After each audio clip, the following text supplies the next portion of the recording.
Hello les amis, je vous retrouve pour une nouvelle vidéo sur le basket en NBA, le suivi des San Antonio Spurs et de Victor Wembanyama.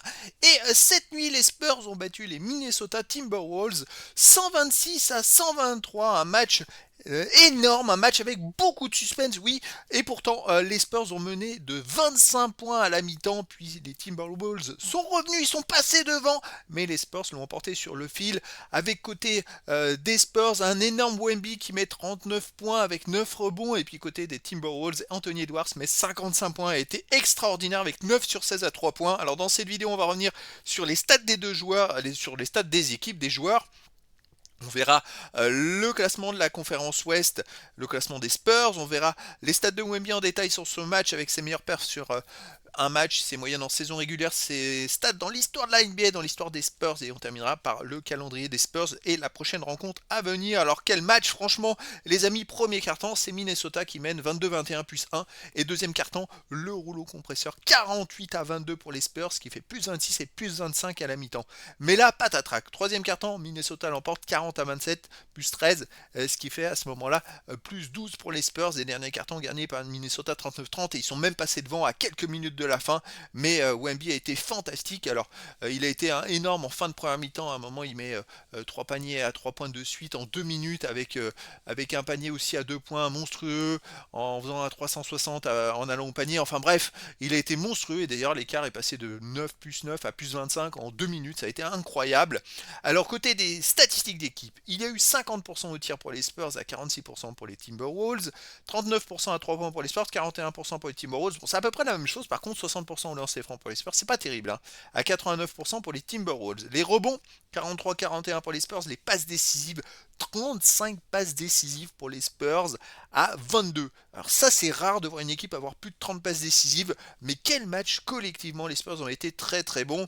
Sinon, les blocs 5 à 7 interceptions à 6 pour les Wolves, 7 blocs à 5 pour les Wolves, et 11 ballons perdus partout. Ça s'est pas joué à grand chose, les amis, ce match-là au final. Alors, côté des joueurs, bon bah, on a 25 points, 12 passes pour De'Aaron Fox avec 10 sur 17 au tir. Et Wemby fait 39 points avec 12 sur 23 tirs, elle a été énorme. Sinon, les autres joueurs, dans le 5 majeur, Julian Champagny 7 points, Barnes et Castle 8 points. Bon, Castle est un peu en dedans en ce moment, hein. C'est vrai qu'il fait 2 sur 8 au tir, il est un peu moins adroit, mais il fait 9 passes, 6 rebonds, 3 interceptions, c'est pareil, et il défend très très dur surtout. Sortie de banc, Keldon Johnson met 20,8 sur 14 au tir.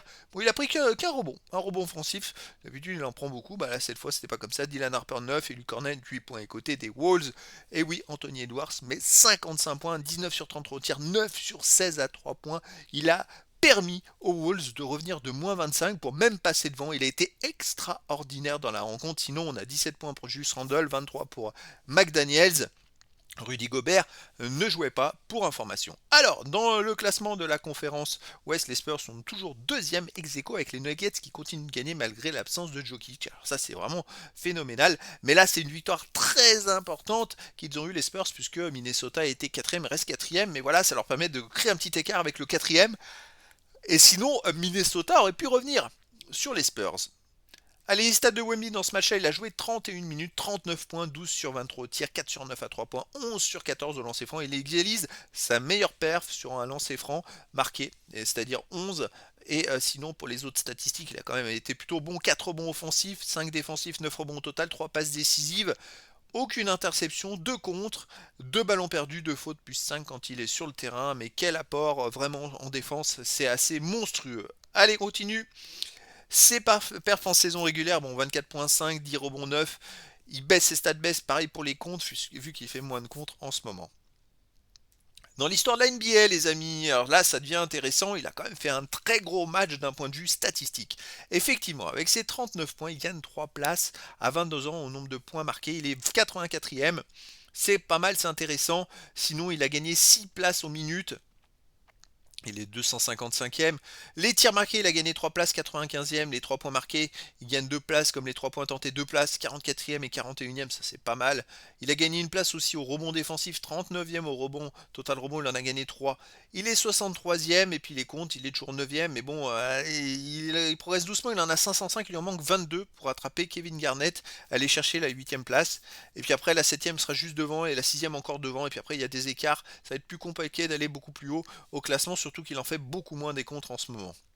Allez, dans l'histoire des San Antonio Spurs, eh bien, écoutez, il n'a pas gagné de place spécialement, il n'y a pas de plus 1, si ce n'est au général, où il a gagné une place au point, une place aux minutes et une place également au ballon perdu. Bon, c'est pas glorieux. Alors j'ai mis à jour à 21 ans parce qu'il y avait un écart de formule et comme ça permet de comparer de 21 ans à 22 ans et de voir s'il progresse. Par exemple, à 21 ans, au point, il était à 435 points de la première place. Là, il en manque 1080 pour aller chercher la première place. Voilà, c'est pour voir s'il progresse et si en fait de saison, il est beaucoup mieux vis-à-vis de la première place que sinon.